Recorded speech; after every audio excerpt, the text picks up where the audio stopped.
I guess I'm recording this because I need something to help me process what happened and to create some sort of record. I'm a Disneyland employee. I have been for 5 years. I started running a concession stand, moved to ride operator, then into resort operations. All the while, I was pursuing a degree in psychology, with intentions to become a psychiatrist one day.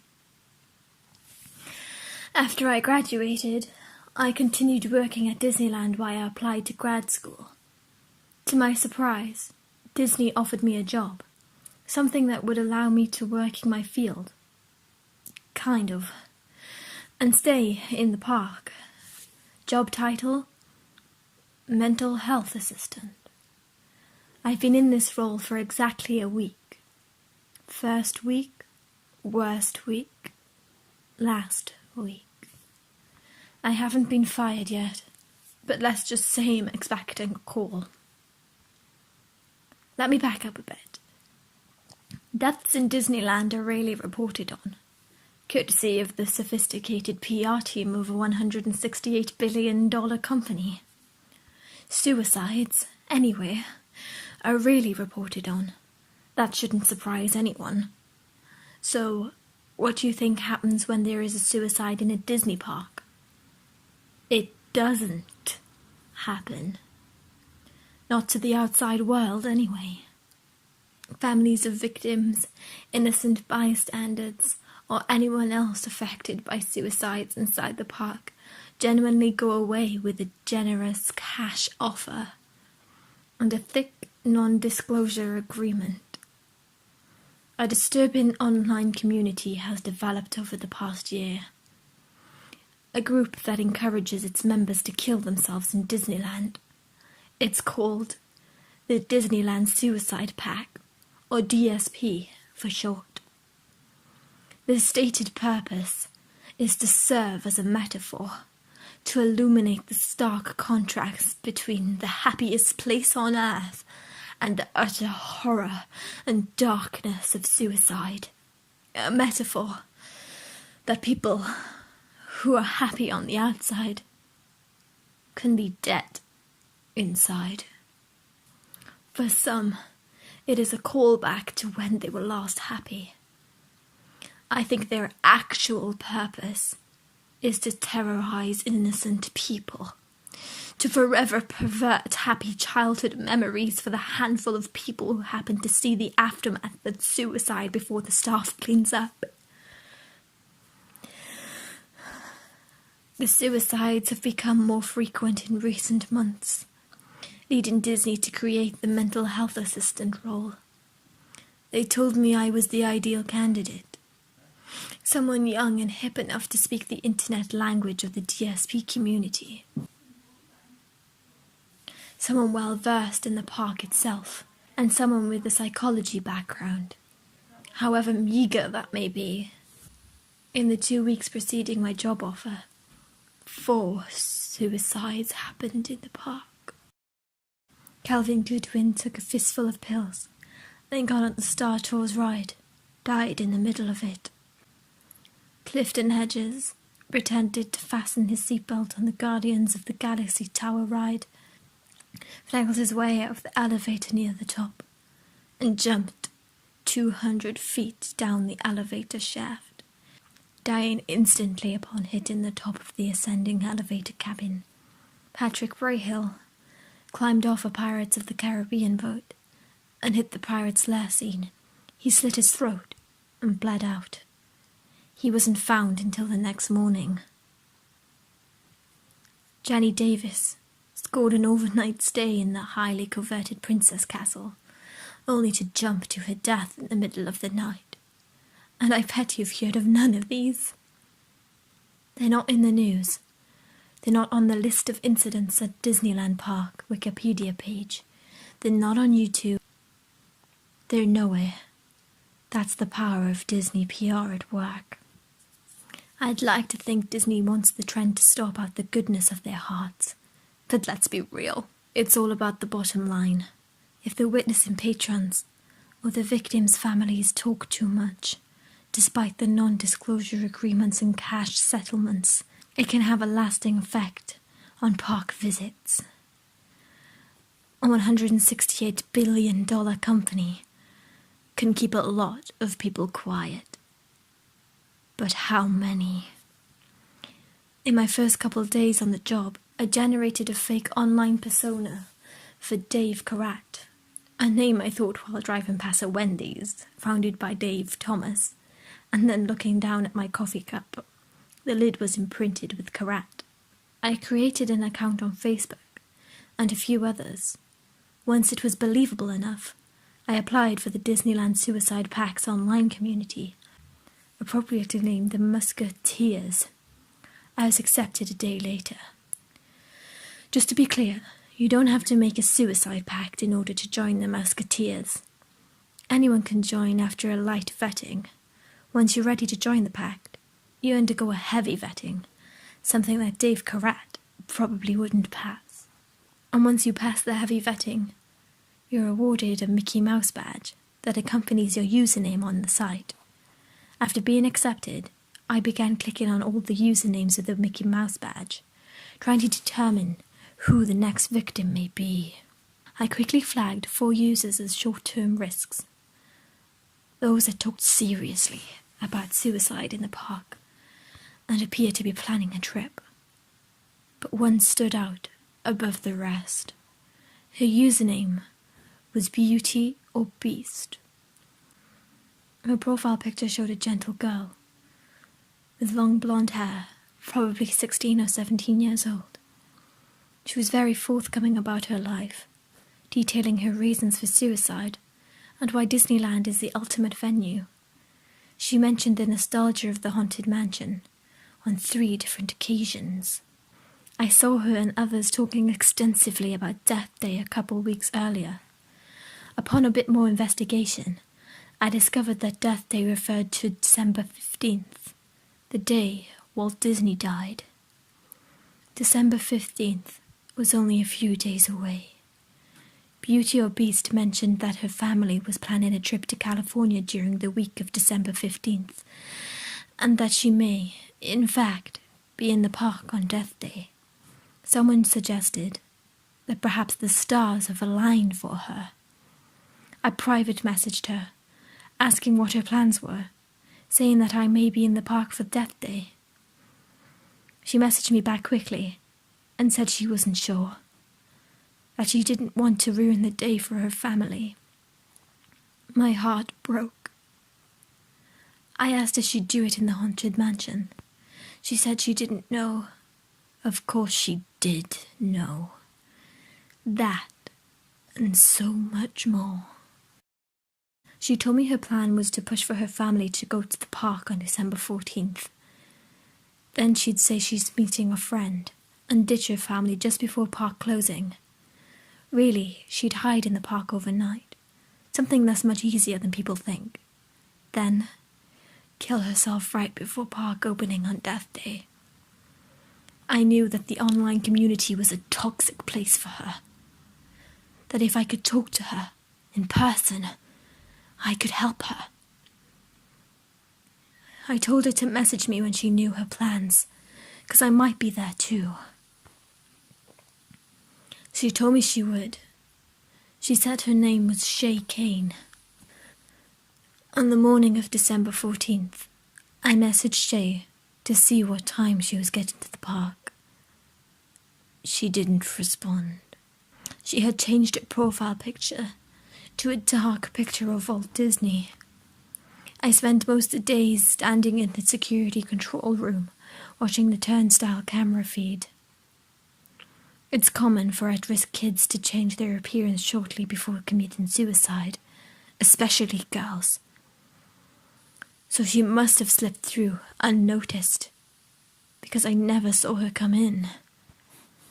I messaged her a few more times, telling her I was in town and that we should meet up, or even meet in the park somewhere. She never responded. Before I went home that night, I showed Shay's picture to the overnight security staff and let them know to keep an eye out. I hardly slept that night. The next morning, I headed to the park at 7 a.m., 2 hours before opening. I gave printouts of Shay's picture to the morning security team, then walked to the haunted mansion. Disney is very thorough in the security camera coverage of areas where Patreons are, but not so much behind the scenes. That's Disney speak for employee-only areas. That meant that I had to physically inspect every room of the haunted mansion. After a fruitless hour of walking through the eerily empty ride, I continued my search through the rest of New Orleans Square, then Frontierland. But nothing. Nothing. About 20 minutes before park opening, I got a call from the security staff. They saw a female, similar to the picture I gave them, walking around the back side of Haunted Mansion. I rushed back to the ride. I barged into the side of the employee entrance and immediately started calling Shay's name. Shay! This was only a couple of minutes before park opening, so the ride was now running, music and sound effects and all. I moved through the haunted graveyard, the seance scene, the beheaded groom scene, all the while yelling Shay! at the top of my lungs. I felt defeated. There were a million places she could have been hiding. Finally, I made it to the dining room scene. The ride moves along the mezzanine level of the 2-story dining room. The scene features a large, elegant dining table with gold place settings, all caked in cobwebs and dust. There is a tall fireplace, floral wall mouldings, high back chairs, and ornamental windows. Holograms of ghosts dance around the room. Finally, I found her. She was standing on the mezzanine level, but over the railing about 15 feet from the tracks. She was holding a rope in her hands, her hair cut short. Shay? I climbed the railway and shimmied down the decorative mezzanine. I was worried the whole thing would collapse since it was built for show, not to support actual people. She looked up at me. She had been crying. Who are you? Can we talk? I'm Rach, I said. What are you doing here? Can we talk? She held the rope up for me to see. Her eyes followed it to where it was tied around a fire riser behind us. I sat down next to her. Tell me what's going on, I said. We sat in silence for about 2 minutes. I watched the ride cars roll by. Grim, grinning ghosts come out to socialize, playing in the background. They hadn't let people on the ride yet, which was a good thing. Eventually, she warmed up to me and began talking. She opened up about everything. Everything that was going on at school, at home, in her head. It became clear to me that she didn't actually want to kill herself. She had thought about it a lot. But when she became a part of the Disneyland Suicide Pact community and heard all the talk about Death Day, which happened to coincide with her family-planned trip, she felt that it was her time. After about 20 minutes of talking, she paused and looked down. There's something else, she said. You can tell me anything. I'm not the only one. The only one what? Death Day. I'm not the only one that planned to kill myself on Death Day. A pit in my stomach grew. The room began spinning around me. I started thinking about my research into all those online forums. All of them that talked about Death Day, about how Shay was the only one that was for sure going to be in the park that day. Who else? Oh, God. Oh, my God. Oh, my God, she said, and brought her hands up to her face. Rich, I was supposed to be a distraction. A distraction from what? My mind was racing 1,000 miles an hour. She began sobbing. It's a small world. I stood up, not knowing if she was making it up to get me away or if she was truly a distraction. "No, come with me," I said. "I'm fine. You go," she said. I pursed my lips, then buzzed the medical on my walkie-talkie. I told them Shay's location inside the haunted mansion. They were already waiting out back. I also told them to send a team to It's a Small World, that we might have a situation there. I climbed over the railing and ran through the ride to the front entrance where hordes of antsy people were waiting for the ride to open. I ran past them, setting off a chain of whispers amongst the crowd. Did you see the face? Who is he that? doing? What's that person doing? I called ride operations and told them to close It's a Small World, that we might have a suicide attempt, potentially multiple. They said they haven't opened it yet anyway, due to mechanical issues, but that they would keep it closed until the situation had been cleared. The park had only been open for a few minutes, and it was already crawling with people. I began running across the park when I got the call. "Small World didn't get the shutdown order in time. The ride opened for a few minutes after our call." "No, what happened?" "You better head over there." I continued running, and was soon joined by medical teams in yellow jackets, also running toward the ride. One of the park ambulances drove by, bewildered guests jumping out of the way. As I got closer to the entrance of the ride, the real horror began. People, men, women, children were crying, many hysterically. One woman stumbled out of It's a Small World's emergency exit and threw up violently into the hedges. I heard screams from inside. I stopped one of the medical staffers running out of the emergency exit. "What the hell?" "It's bad. It's really bad." I pulled my employee badge out of my shirt so that it was visible. Park guests in line began stopping me. Excuse me? Do you know what's happening? What's happening? Do you know what's happening?" I ignored everyone, hopping the fence and beelining for the emergency exit near the entrance. People were still climbing out of the boats, following the emergency lighting to the exit. One of the ride operators came on the loudspeaker. "Please calmly exit the boats where safe and follow the arrows to the nearest emergency exit. Ride operators will assist those who need help. Parents, please shield your children's eyes to the Scandinavian exhibit." Parents carrying children filed past me along the emergency path. "Keep your eyes closed. Keep your eyes closed, sweetheart. What were those people? Why was everyone screaming like that? Are those people hurt?" The pit grew in my stomach as I moved through the North Pole exhibit and into the Scandinavian room. Then I began to smell it. The overwhelming stench of vomit. I started to notice vomit tracked through smeared footprints along the walkway. For a moment the music kicked back on, and the ride began to move again. Although it appeared that everyone had been successfully evacuated, the music startled everyone. I turned the corner and immediately felt my stomach turn violently. About 10 bodies dangled from the ceiling, spread throughout the exhibit. Beneath the bodies, all with bulging eyeballs and kinked necks, the model Scandinavian children swayed back and forth in their white snowsuits. The medical staff scrambled around, trying desperately to reach the bodies, gently swinging about 10 feet off the ground. "We have to get to the ceiling! The ceiling! To the ceiling! Go!" I couldn't bear the sight any longer. The pressure in my face intensified until the tears began streaming down my face. What tears? Tears of death, of loss, of failure.